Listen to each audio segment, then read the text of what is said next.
तो पाठ शुरू करने से पहले आप लोगों से निवेदन है कि मेरे इस चैनल को लाइक करना और सब्सक्राइब करना न भूलें। तो हम अपने पाठ को शुरू करते हैं। देखिए, तुलसीदास जी ने यहाँ श्री रामचंद्र जी के माध्यम से भाई की महिमा का वर्णन किया है कि भाई इस संसार में सबसे बढ़कर होता है और उसके आगे, भाई के प्रेम के आगे संसार की सभी वस्तुएं छोटी होती हैं। कहते हैं, सुत बित नारी भवन परिवारा होई जाहि जग बारहि पारा। यानी सुत माने पुत्र, वित्त माने धन, नारी माने स्त्री, भवन माने मकान, परिवार जो हमारे कुटुंब है, होई जाहि जग बारहि पारा। ये संसार में बार बार प्राप्त हो सकते हैं, ताकि ये तो महत्वपूर्ण है, परंतु इन्हें आप दोबारा प्राप्त कर सकते हैं। अस विचारे जे जागहु ताता मिले न जगत सहोदर भ्राता। कहते हैं, हे भाई, ऐसा विचार करके उठो। जागहु ताता, हे तात उठो। क्या विचार करके? मिले न जगत सहोदर भ्राता। इस संसार में दूसरा भाई नहीं मिल सकता है। एक बार फिर से इस पद को पढ़ते हैं।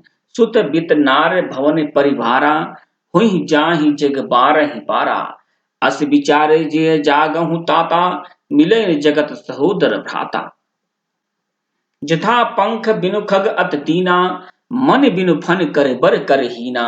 असमम जीवन बंधु बिन तोहि जो जड़ दय जियावहि मोहि। कहते हैं, अगर मैं जिंदा रहूंगा, अगर यह निष्ठुर देवता तुम्हारे बिना असमम जीवन उस प्रकार से जीवित रहूंगा, बंध बिना तुम्हारे, अगर यह जड़ देवता मुझे जिंदा रखते हैं, या निष्ठुर देवता मुझे जिंदा रखते हैं, तो मैं उसी प्रकार से जिंदा रहूंगा। कैसे जिंदा रहूंगा? जैसे यथा पंख बिनु खग अत दीना, जैसे पंख की बिना पक्षी जिंदा रहता है। मणि बिनु फन, यानी मणि के बिना सर्प जिंदा रहता है। करिबर कर हीना, हाथी बिना सूंड की जिंदा होती है। उसी प्रकार से भाई मैं भी जिंदा रहूंगा अगर निष्ठुर देवता मुझे जिंदा रखता है। आगे कहते हैं, जइहो अवध कौन मोहिलाई नार हेतु प्रिय भाई गंवाई। मैं अवध पुरी कौन सा मुंह लेके जाऊंगा जब लोग कहेंगे अपनी स्त्री के लिए अपने भाई को उसने गंवा दिया। बरु अपजस सहते जग माही नारी हान विशेष छत नाही। मैं संसार में जो अपयश होता वो सह लेता कि इसने अपनी स्त्री की रक्षा नहीं कर सकते, परंतु कह रहे हैं कि नारी हानि विशेष छत, नारी की हानि से विशेष छत नहीं है। मतलब यहाँ स्त्री के लिए कमजोर नहीं कर रहे हैं, बल्कि कह रहे हैं भाई से बढ़कर संसार में कुछ नहीं है। यह भाई की आगे तुलना करते हुए कह रहे हैं। फिर से व्याख्या को देखते हैं। श्री राम जी व्याकुल होकर कहते हैं कि संसार में पुत्र, धन, स्त्री, भवन, परिवार बार बार मिल सकता है और नष्ट हो जाते हैं, किंतु संसार में सगा भाई दोबारा नहीं मिलता है। यह विचार करके हे तात तुम जाग जाओ।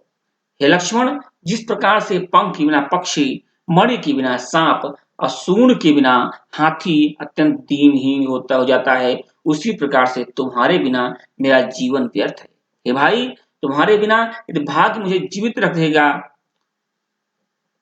हे भाई, तुम्हारे बिना यदि भाग्य मुझे जीवित रखेगा तो मेरे जीवन भी पंख विहीन पक्षी, मणि विहीन सांप और सूंड से विहीन हाथी के समान हो जाएगा।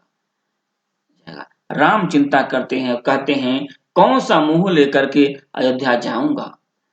लोग कहेंगे पत्नी के लिए प्रिय भाई को खो दिया, मैं पत्नी खोने का अपयश सहन कर लेता, क्योंकि नारी की हानि से विशेष क्षति नहीं है।